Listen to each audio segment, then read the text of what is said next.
ఆ వెర్టెక్స్ వర్మ ఎవరైతే గనక ఉన్నాడో వెర్టెక్స్ సంస్థ హ్మ్. తుక్కుగూడలో ఒక 450 ఎకరాల పెద్ద వెంచర్‌ని వేయడం జరిగింది. హ్మ్. ఆ వేసే క్రమంలో ఏం చేశారు అనంటే గనక, చైతన్య రెడ్డి అని చెప్పి హనుమాన్ మూవీ ప్రొడ్యూసర్‌కి సంబంధించిన హ్మ్.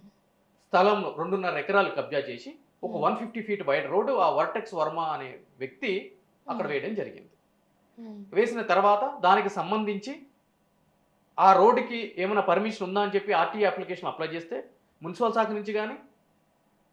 హెచ్ఎండిఏ దగ్గర నుంచి గాని, హ్మ్. మిగిలిన ప్రభుత్వ శాఖల దగ్గర నుంచి గాని హ్మ్. రిప్లై వచ్చింది. ఏంటి అంటే గనుక ఇక్కడ ఎటువంటి పర్మిషన్ లేదు అని చెప్పని. హ్మ్.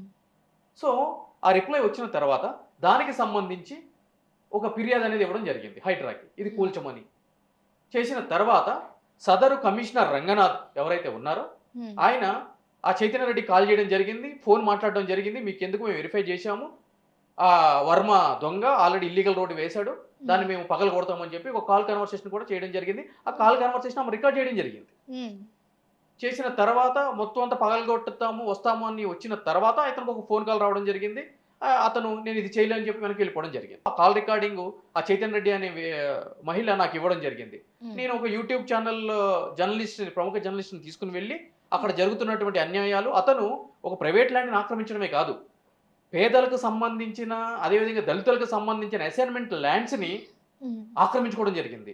ఎయిర్‌పోర్ట్ నిర్మించేటప్పుడు ల్యాండ్ అక్విజిషన్ జరిగిన సర్ఫేస్ ల్యాండ్స్‌ని కూడా అతను లాక్కోవడం జరిగింది.